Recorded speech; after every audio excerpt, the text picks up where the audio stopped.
The Circle of Karma, published in 2005, was the first ever book written by a Bhutanese female author in English. The book was later incorporated as a curriculum in few of the courses of the Royal University of Bhutan.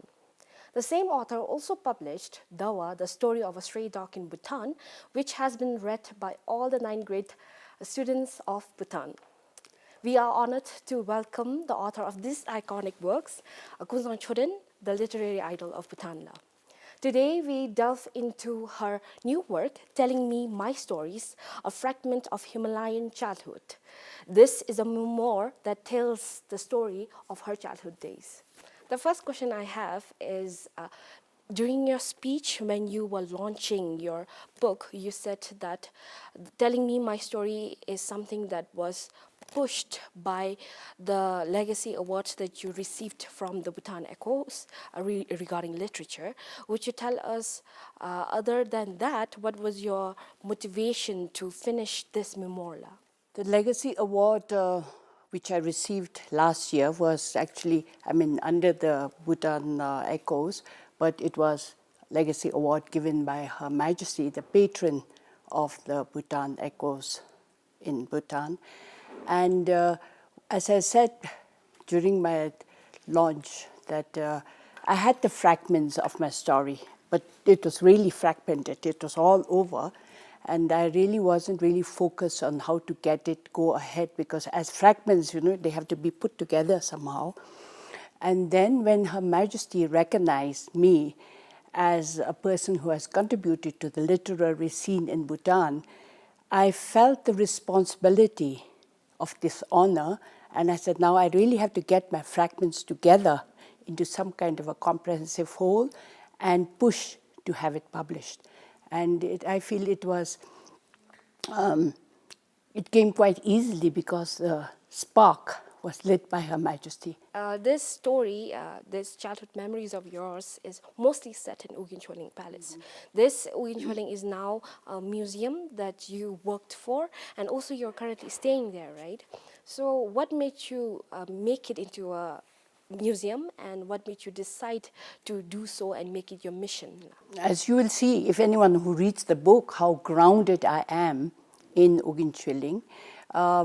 Ugyen Choling is where I was born with, and I received the legacy of all the stories, the history,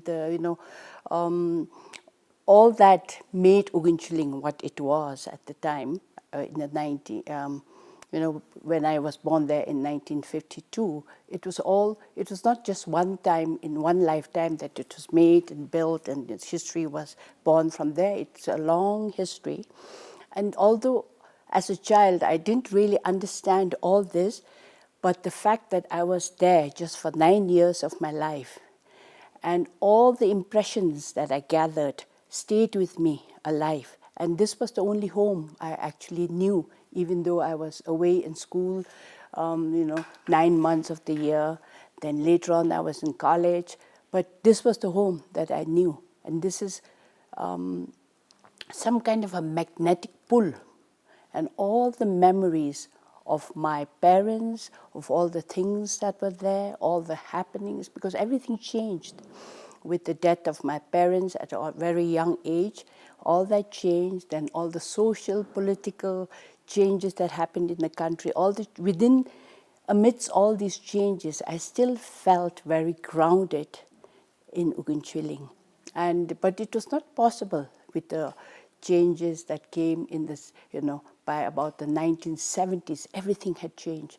So the house was just there, empty, because my siblings and I had moved out. We were working elsewhere, traveling. So it hurt me, it pained me a lot to see it, in this stage. So I wanted to breathe some life into it and build the museum, the space, back as a museum, because I couldn't relive everything the way it was, but build a museum with it and bring it back alive.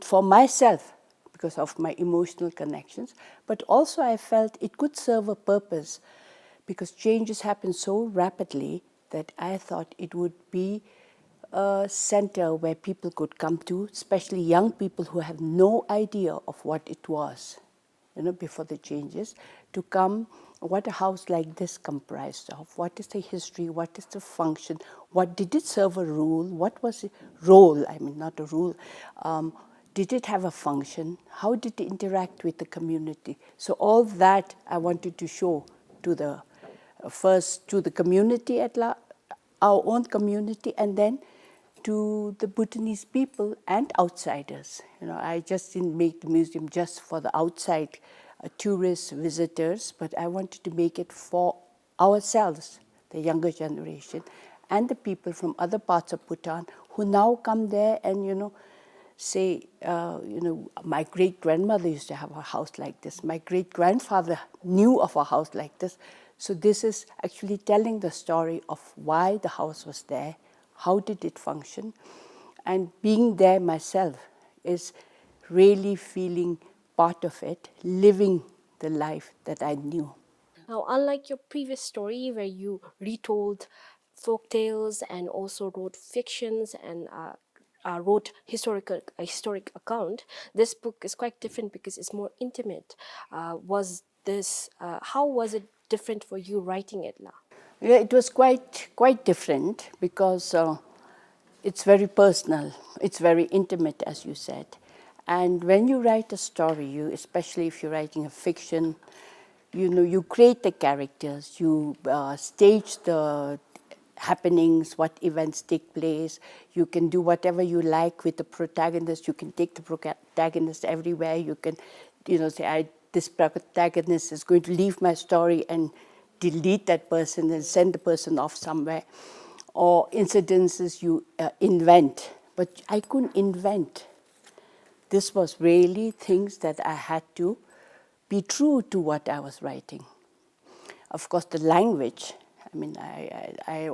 entire experience of my youth in Uginchilling as a girl growing up there was with the language of Bumtangka, and suddenly I had to change it into English when I write in English. So it was also difficult how to, the change of language, how does it fit in? Does it really portray what I was describing, what I was saying? And when I wrote about the book on the museum, the architectural book with some narratives, personal narratives, you could go back on oral sources or some written sources and corroborate what I have written, whether it's correct or not. Here, it was only myself. So it was, for me, a kind of a very personal journey of reliving my life and writing about it with, people always ask, what is your message? It's no message. I'm just telling you my story, So I had to take the responsibility. I had to be very clear that what I was writing was true. At least from my point of view, everything I say and do is true, but how it may have been perceived by my peers of the same age, living the same experience, how they would perceive it. And this is really how I perceived it, how I took it with me, carried it, all these memories with me throughout my life, and now how I reflect. So it was a very different kind of experience. And like you said, your story is a fragment of memories. And in order to gather these fragments and also to make sure that these fragments are organized, how much time did it take, La? It took a long time because I was writing the stories, thinking about my stories all the time. So I didn't give myself a deadline. The deadline came when Her Majesty honored me by giving the award, as of telling me, go on, get on now, don't scatter your stories and just stay there. So that is when it came into focus, and I decided what the chapter was going to be, how it was going to go forward. But I had to, 73 years is a long time, and it's a huge compilation, it's a huge collection of fragments. So I had to choose what fragments I wanted to get into the story, get it published. And each chapter, you throw out some, you sort of clarify some, you try to make things clearer so there's no confusion. So the cleaning up of the whole story as such took me maybe 2, 3 intensive editing with my daughter. She sat with me and we edited. But the writing, because it's in all different forms. I mean, I have left out so much, but you finalize the chapters and finalize the instance that I want. I think, we started seriously working on it after the Bhutan Echoes last year, and we were able to bring it out, Bhutan Echoes. So it took a year of intensive writing and looking for a publisher and corroborating and things like this. But my fragments stories, I was telling them all the time, myself, to anyone. My children must be fed up because I've been telling them these stories again and again and again. But for the readers, it's quite new, Mola. Yes. Like you mentioned, Mola, this took a lot of editing, and then there must have been lots of multiple drafts, and also while finalizing it, what was the biggest challenge? I don't think I had really the biggest challenge as such because I had been working on them, telling the stories, reliving the incidences and anecdotes in my life. So it wasn't really a challenge. The challenge was to take the first step and say, is it good enough to try and bring it to the public, to bring it to public readership, to go to a publishing house? And I was very fortunate because the person who was very involved with Bhutan Echoes and Mountain Echoes in the past. She's a well-known, well-respected literary agent. Her name is Meeta Kapoor. Everybody who knows anything about Mountain Echoes and Bhutan Echoes knows her. So I approached her. The first step was to go to her and say, you think you could publish something for me? And then you just stay with your fingers crossed. So the waiting of not knowing whether it's acceptable or whether I have to go revert to self-publishing, the wait was quite agonizing. Now, your story, apart from sharing your intimate childhood memories, you also show a glimpse of the changing social structure. So, what was your experience living in those moments when Bhutan was heading towards modernization? Yeah, I write about this change in my first chapter, The Thresholds.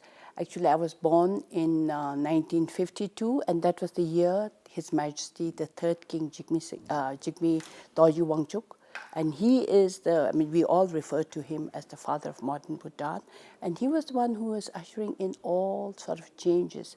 And this changes impacted the whole country, but every individual life was altered. So I came from a family where my parents were feudal lords. Feudalism was still ripe in those days. So we had a big house. That's how the Uginchaling manor house was there. We had a lot of people working for us. We had a lot of property. We had some kind of a social status and things like this. And with the changes, social changes that was introduced during His Majesty's time, everything changed. And the changes were not just there as policies, but they were happening and they were seeping into our lives. The adults as well as children. And I write about how, even as a 5-year-old girl, learning how the influence came into our schools from learning to read Dzongkha. We were saying, prepare for change. You have to go and study outside. And people, I think, people overall were so empowered, to be able to speak, to voice their concerns or their emotions.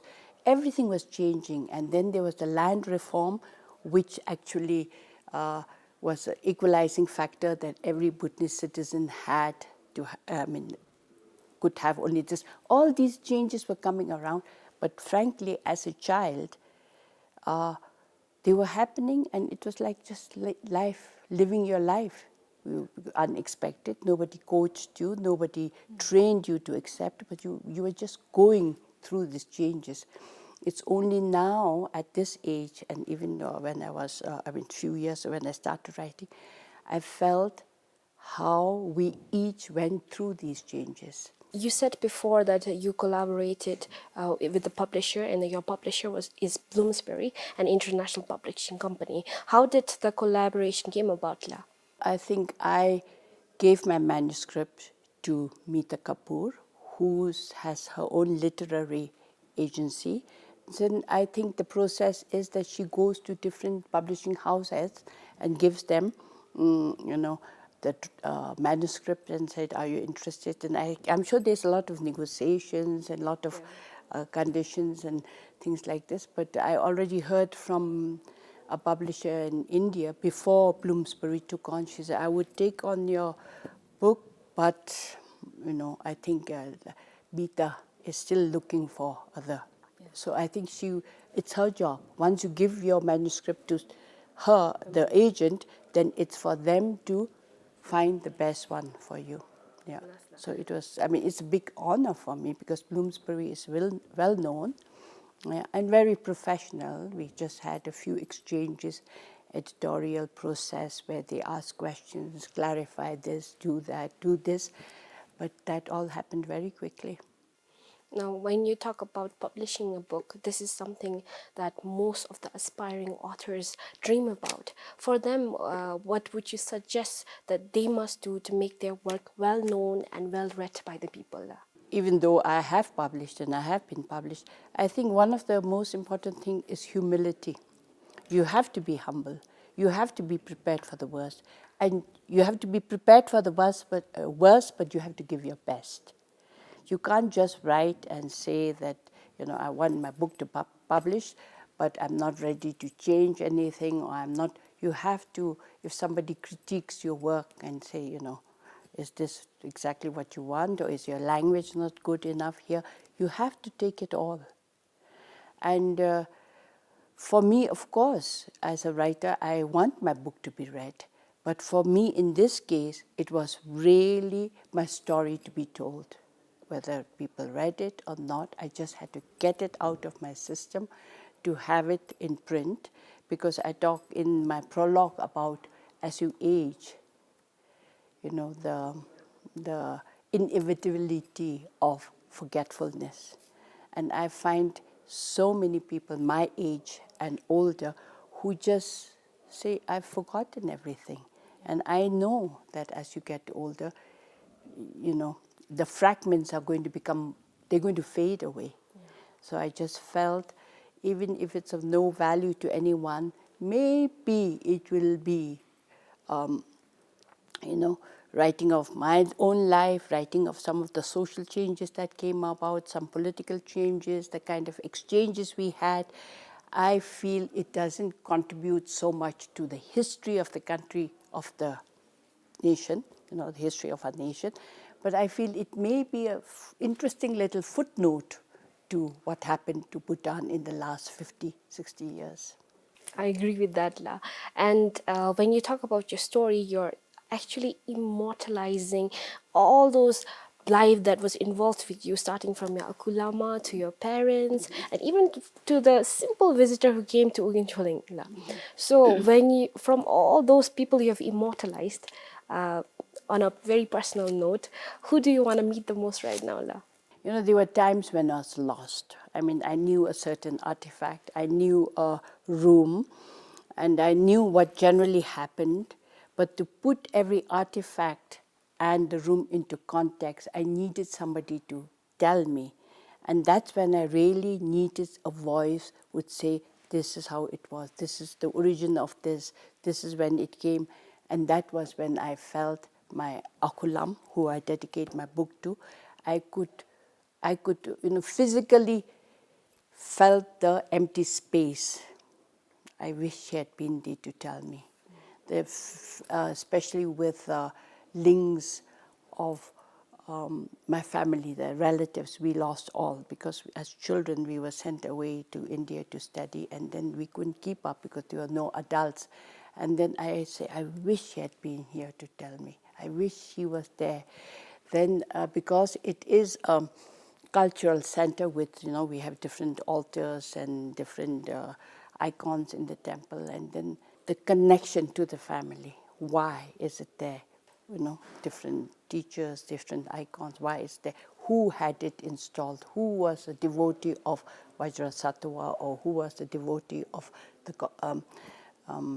Cherasi, all these kind of things I could only just imagine, but I wanted the personal connection of why these were chosen.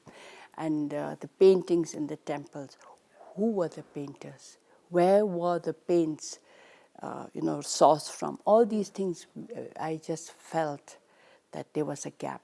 And that's why I speak of the silences and the empty spaces that really riddled my whole childhood life. Now, moving on to the last question, there is this one particular part about this book that I wanted to talk to you about. In your book, you mentioned, and you also have a chapter saying that you relate to your mother a lot, and then as a woman and growing up and then losing her early in life, how did you relate with her strongly, and how did it make you into a person you are right now? When you have something, you don't value it. When that something, be it a person or an artifact or something like that, when that is suddenly gone, that's when you miss it the most. And then you regret all the time that you could have had the best interactions, the closeness, physical proximity, the conversations you would have. So losing my mother so suddenly, because she was not ill, she was healthy, she was lively, she was, she was there, alive. She was only 32 years old. And to be told after several months after she had died that your mother is dead, the trauma of it was so hard that something happened in my mind. So I began to see myself as my mother. And this photograph, this particular photograph, I always looked at this photograph and said, why is my brother, who's just a year younger than me, looking so much younger, and I'm there with her so much? And then it took me years till my brother said, that's not you, that's your mother. And I always thought I was her. Okay, so I think this is a psychological thing, that something that helps you to cope with a traumatic situation. No, I mean, I didn't intentionally do it, but it was a coping strategy that my body, my my psyche found that I was my mother. And very often I saw things, doing things or saying things, or even in the way I dressed and all. My mother was a very sloppy dresser, and I also was like this, and because she was my role model and she was me, I saw her as me. So I think it was just kind of myself identifying myself with my mother, because again, as I said, we had nobody to tell us, nobody to console, nobody to grieve with her death. So it was, you might say, there was no closure. When you have, even today, when you have somebody who die, you have so many rituals, family comes together, we have so many prayers, we have so many moments of emotional bonding, and we hug, we kiss, we do all sorts of things. We had nothing. It was just an empty void, so no closure at all. So my mother, in my mind, I think lived on through me. So that's my explanation. Even with your father, it was like that, I believe. Both my parents died very suddenly, and because there was no communication, now it's impossible. I mean, if you're 5 minutes late for an appointment, you're calling and saying, hey, where are you? But in those days, father died in 1962. It was months until we found out that he had died. And in that gap, I had filled by imagining him, being there. Yeah. So I think it's very important for death to have a closure, to accept now they're dead, they're gone. You mourn, you cry, you do whatever you want to do. You do all the rituals, you burn your candles, you go visit temple. We didn't do any of that. So it was an open, empty, sore space that was there, gaping hole. With this, we come to the end of the program. This book tells the story in the colors and the eyes of Kunzang Choden, and it shows the life of an aristocrat living in the time when Bhutan was breaking down its social structure and rebuilding it. I hope you look forward to it. And once again, thank you, Love, for joining us. And also, thank you to our viewers. I hope you join us next time.